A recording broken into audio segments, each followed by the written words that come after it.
5분 뚝딱 철학 김필려입니다. 오늘은 상대성 이론에서 말하는 쌍둥이 역설에 대해서 이야기를 할 텐데요. 유튜브에 보면 쌍둥이 역설에 관한 이야기가 굉장히 많이 있어요. 그런데 저희 영상은 거기서 한 발 더 들어갈 거예요. 그렇다고 해서 내용이 더 어려워진다는 것은 아니고요. 쌍둥이 역설을 여러 관점에서 한번 보겠다는 얘기예요. 참고로 수학에 알레르기가 있으신 분들을 위해서 수식 하나도 안 쓰고 그냥 말로 설명할 테니까요. 미리 걱정하지 마시고 끝까지 시청해 주시기 바랍니다. 쌍둥이 역설은 1911년 랑주뱅이 The Evolution of Space and Time에서 제시한 일종의 퍼즐이에요. 나사의 연구원으로 계시는 슐러란 분이 쌍둥이 역설에 대한 학술 논문을 전부 분석을 했는데요. 1925년부터 2014년까지 한 200여 편의 논문이 쏟아져 나왔어요. 2000년대에 들어서 논문이 두드러지게 많이 나왔는데요. 이 중에서 딩글은 특수상대성 이론은 쌍둥이 역설을 발생시키므로 특수상대성 이론은 틀렸다라고 주장을 했어요.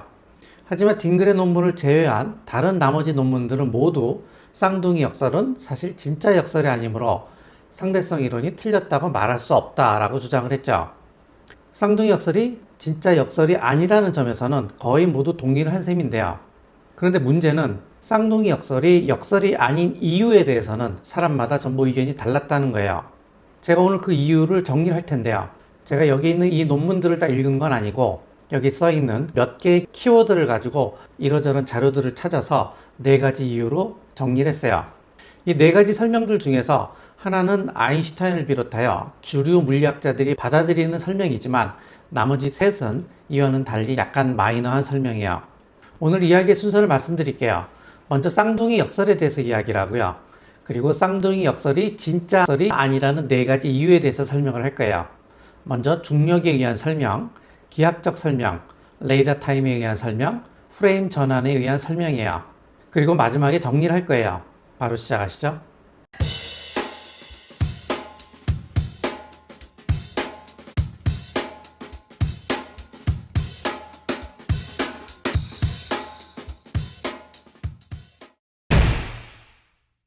상대성 이론은 두 가지가 있어요.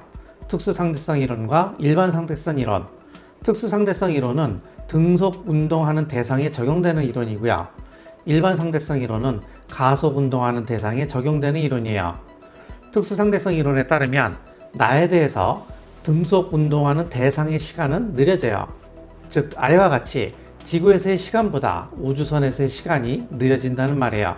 이것을 특수상대성 이론에 의한 시간 지연 현상이라고 해요. 그리고 일반상대성 이론에 따르면 중력이 약한 지역에서의 시간보다 중력이 강한 지역에서의 시간이 더 느려져요. 예컨대 영화 스텔라에 이런 얘기가 나오죠. 주인공 쿠퍼가 중력이 강한 행성에 몇 시간 갔다 왔더니 우주선에서는 23년이 흘렀다는 이야기가 나와요. 이것을 일반상대성 이론에 의한 시간 지연 현상이라고 해요. 자세한 건 알 필요 없고요. 이 정도만 이해해도 쌍둥이 역설이 뭔지는 알 수 있어요. A와 B가 쌍둥이라고 합시다. A는 지구에 남아있고 B는 우주선을 타고 안드로메다까지 갔다 와요. A의 관점에서 보면 B가 운동을 한 거죠. 그래서 특수상대성 이론에 따르면 A의 시간이 2년이 흐르면 B의 시간은 1년밖에 흐르지 않아요. 그런데 B의 관점에서 보면 운동을 한 건 B가 아니라 A예요. 그래서 B의 관점에서 보면 B의 시간이 2년이 흐르고 A의 시간은 1년밖에 흐르지 않아요. 그러면 A와 B가 만났을 때 누가 더 나이가 많을까요? A는 A가 더 나이가 많다고 주장을 할 거고 B는 B가 더 나이가 많다고 주장을 하겠죠. 그런데 둘 다 옳을 수는 없잖아요. 누군가 한 사람은 더 나이가 많고 누군가 한 사람은 더 나이가 적어야 해요. 그래서 이것을 쌍둥이 역설이라고 하는 거예요. 먼저 중력에 의한 설명을 보죠. 여기 그래비티라고 써 있는 논문들이 바로 여기에 해당되는 논문인 것 같아요. 이제 이걸 설명해 볼게요. 결론적으로 말하면 쌍둥이 역설은 발생하지 않아요. 왜냐면 A와 B는 대칭적으로 운동을 한 게 아니기 때문이에요. 왜냐면 A는 지구에 남아 있었고 B는 안드로메다까지 갔다 왔잖아요. A는 지구에 남아 있었기 때문에 가속 운동이나 감속 운동을 하지 않았죠. 그런데 B는 가속 운동과 감속 운동을 반복했어요. 지구에서 출발할 때는 가속 운동을 했고 안드로메다에서 회항할 때는 감속 운동과 가속 운동을 또 했죠. 그리고 지구에 도착할 때는 다시 감속 운동을 했어요. 이처럼 가속 운동과 감속 운동을 할 때에는 중력이 발생을 해요. 이것은 마치 버스가 급출발하면 몸이 뒤로 쏠리는 것과 같은 이유인데요. 그런데 아까 우리가 뭐라 그랬어요? 일반 상대성 이론에 따르면 중력이 강한 곳에서는 시간이 느려진다고 했죠.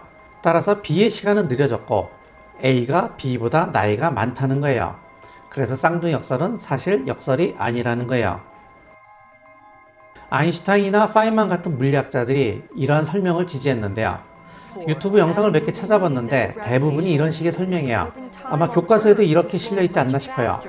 이 설명을 더 알고 싶은 분은 아래 두 영상을 좀 더 찾아보시면 돼요. 그런데 이것 좀 이상하지 않나요?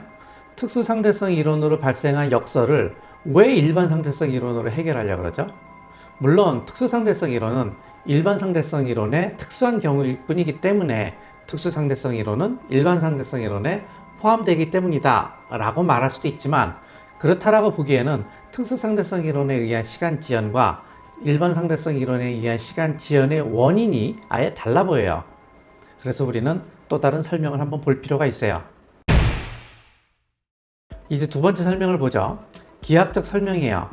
미국의 과학 철학자 모들리는 Philosophy of Physics, 물리학의 철학에서 이러한 중력에 의한 설명은 틀렸다고 말해요.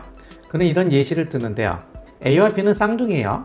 아까 B는 우주선을 타고 안드로메다까지 갔다 왔다고 했죠. 그런데 B가 여행을 하는 동안 A도 심심해서 가까운 목성까지 갔다가 왔어요. 이것을 민콥스 시공간상에 그리면 이렇게 되는데요. 이때 A와 B는 똑같은 크기의 중력을 받았죠. B가 이동한 거리만 가까웠지 B가 경험한 중력은 B가 경험한 중력과 똑같아요. 그래서 중력에 의한 설명을 받아들이면 A와 B의 나이가 똑같다고 말해야 돼요. 그런데 실제로 계산을 해보면 그렇지 않아요. A가 나이가 더 많아요. 따라서 중력에 의한 설명은 틀렸다는 거예요. 모들리는 A가 우주여행을 하는데 걸린 시간과 B가 우주여행을 하는데 걸린 시간을 계산하는 방식을 제시했는데요. 그게 바로 이 공식이에요. 이것은 마치 민콥스 시공간에서 시공간 길이를 기하학적으로 계산하는 거랑 비슷해요. 이 수식에 대해서는 구체적으로 설명은 안 드릴 텐데요. 결국 모들리의 주장이 뭐냐면 A와 B의 여행 시간은 A와 B가 겪는 중력의 크기와는 아무런 상관이 없다는 거예요. 중요한 것은 A와 B의 여행 경로가 민콥스 시공간에서 어떻게 결정되느냐 하는 것이라는 거예요. 이제 레이더 타임에 의한 설명을 보죠. 이 표에서 이 논문이 눈에 띄더라고요. 인용이 꽤 많이 돼 있죠. 레이더 타임이 뭔가 싶어서 논문을 찾아봤는데요. 돌비라는 천체 물리학자가 쓰신 논문이에요. 어려운 수식은 빼고 대강만 훑어봤어요. 그런데 동영상 자료를 찾다 보니까 이 논문하고 비슷한 설명이 있는 영상을 하나 찾았어요. 그게 바로 이 영상인데요. 이제 이것을 요약해 볼게요. A는 지구에 남아있고 B는 안드로메다까지 갔다 왔어요. 이때 B의 경로는 이렇게 그릴 수 있어요. A의 관점에서 B의 우주여행은 10초가 걸려요. 그런데 특수상대성 이론에 따르면 B의 시간은 갈 때는 이렇게 흐르고 올 때는 이렇게 흘러요. 물론 A의 관점에서 본 거예요. 이걸 다시 A의 관점에서 보면 가는데 3.2초가 걸리고 오는데 또 3.2초가 걸려요. 총 6.4초가 걸리는데요. 그런데 가운데 시간이 비죠. 3.6초가 비어요. 비밀이 여기 있다라는 거예요. B의 우주선이 회항을 할 때 A에서는 순식간에 3.6초가 그냥 흘러가 버린다는 거예요. 그래서 A의 나이가 더 많다는 거예요. 이제 마지막으로 프레임 변환에 의한 설명을 보죠. 여기 보시면 프레임 스위치라고 표시가 되어 있는 논문이 여기에 해당되는 것 같아요. 돈 링크라는 물리학자가 운영하는 채널에 있는 영상으로 설명을 해볼게요. A는 지구에 있고 B는 왼쪽에서 오른쪽으로 등속 운동을 해요. C는 오른쪽에서 왼쪽으로 똑같은 속도로 등속 운동을 하는데요. B가 지구를 지나는 순간 A와 B는 동시에 스톱워치를 눌러요. A의 관점에서 보면 B의 시간은 느리겠죠. 그런데 이렇게 가다 보면 B와 C가 중간에서 만나요. 이때 A는 B가 지구에서 중간 지점까지 가는데 1시간이 걸렸겠구나 라고 생각을 할 거예요. 물론 A의 관점에서 계산을 한 거예요. 그리고 B와 C가 스쳐 지나갈 때 C도 스톱워치를 눌러요. 그러면 A의 관점에서 보면 C의 시간도 느리게 흐르겠죠. 이렇게 가다 보면 C도 지구를 지나가게 돼요. 이때 A는 C가 중간 지점에서 지구까지 오는데 1시간이 걸렸겠구나 라고 생각을 할 거예요. 물론 A의 관점에서 계산을 한 거예요. 자, 그러면 A는 지구에서 중간 지점까지 가는데 1시간, 중간 지점에서 지구까지 오는데 1시간, 왕복 2시간이 걸렸겠구나 라고 생각을 할 거예요. 그런데 A는 자신의 스톱워치를 보니까 2시간이 아니라 4시간이 흐른 거예요. 왜냐하면 B와 C는 A에 대해서 시간이 느려졌기 때문이에요. 자, 여기 A, B, C 중에 중력을 겪은 사람이 있나요? 아무도 없어요. 따라서 쌍둥이 역설은 중력하고는 아무런 상관이 없어요. 그런데 왜 쌍둥이 역설이 생기지 않은 걸까요? 그것은 A는 지구에 항상 머물러 있었기 때문에 하나의 관성계에만 속해 있었죠. 그런데 중간 지점까지 갔다 오기 위해서는 2개의 관성계에 속해 있어야 된다는 거예요. 갈 때는 B의 관성계에 속해 있고 올 때는 C의 관성계에 속해 있게 되죠. 이렇게 2개의 관성계를 속할 때 시간 지연이 발생한다는 거예요. 이것이 바로 프레임 전환에 의한 설명이에요. 자, 정리합시다. 오늘은 쌍둥이 역설이 진짜 역설이 아니라는 4가지 이유에 대해서 보았는데요.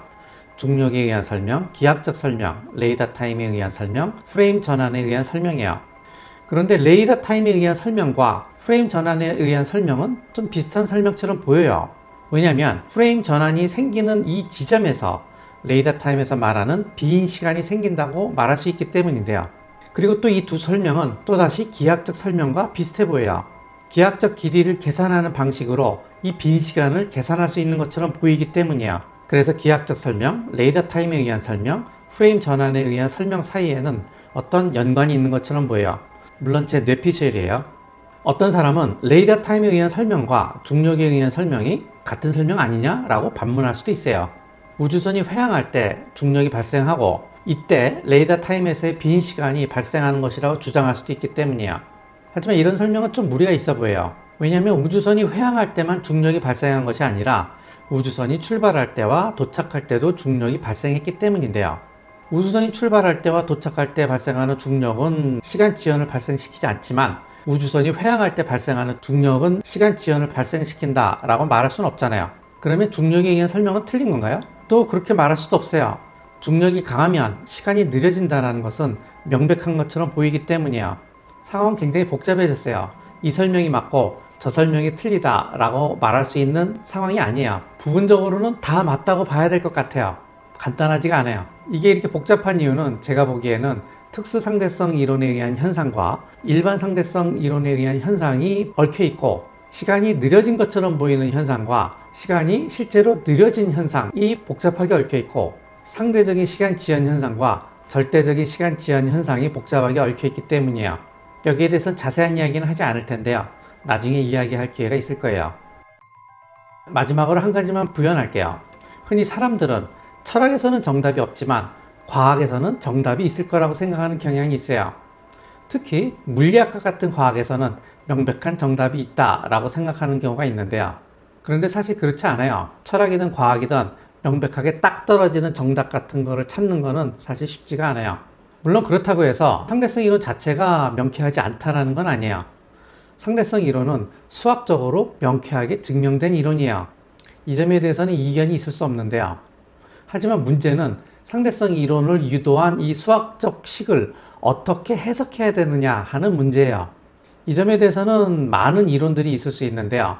이러한 것들을 다루는 학문이 물리학의 철학이라고 하는 분야예요.